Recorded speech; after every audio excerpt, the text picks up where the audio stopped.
هەر کەسێک داوات لێ بکات تۆ لەگەڵ خوا شتێکی تر بپەرستی، لەگەڵ خوا هانا بۆ کەسێکی تر ببەی، داوا لە یەکێکی ترکەی، پشت بە کەسێکی تر ببەستی، اعتقادت بە کەسێکی تر بێ جگە لە ئەڵڵا، ئەو کەسە جاهیلە کە تۆ جواب بکەی جاهلیت. بۆیە الجهالة حق الجهالة أن تعبد غير الله، وكل من عبد غير الله فهو جاهل. هەر کەسێک غەیری خوا بپەرستێت جاهلە و نەفامە، یاخوا پرۆفیسۆرە بێت، یاخوا نازانم دکتۆرای لە چی هەبێت، یاخوا داهێنانی دنیایی چی کردبێ، رجل جاهل، ئینسان جاهل، کەسێکی نەفامە.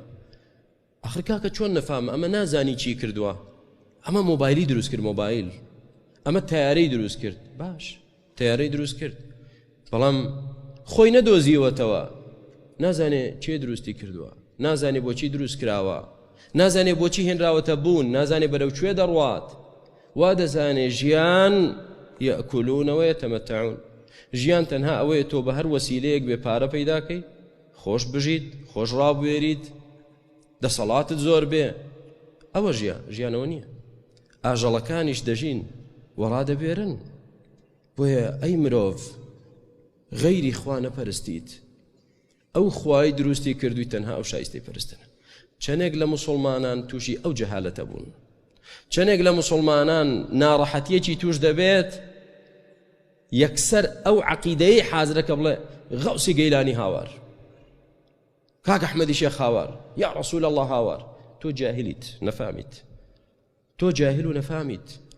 کە نەفام و جاهل نەبیت تتوكل على الحي الذي لا يموت، پشت بەو خوایە دەبەستی کە زیندووە قەت نامرێ، نەک داوا لە مردوویەک کەی 700 ساڵ پێش ئێستا مردووە و لە قەبرەکەیدا الله ئەعلەم ئێسقانەکەشی نەماوە، داوای چی لێ دەکەیت؟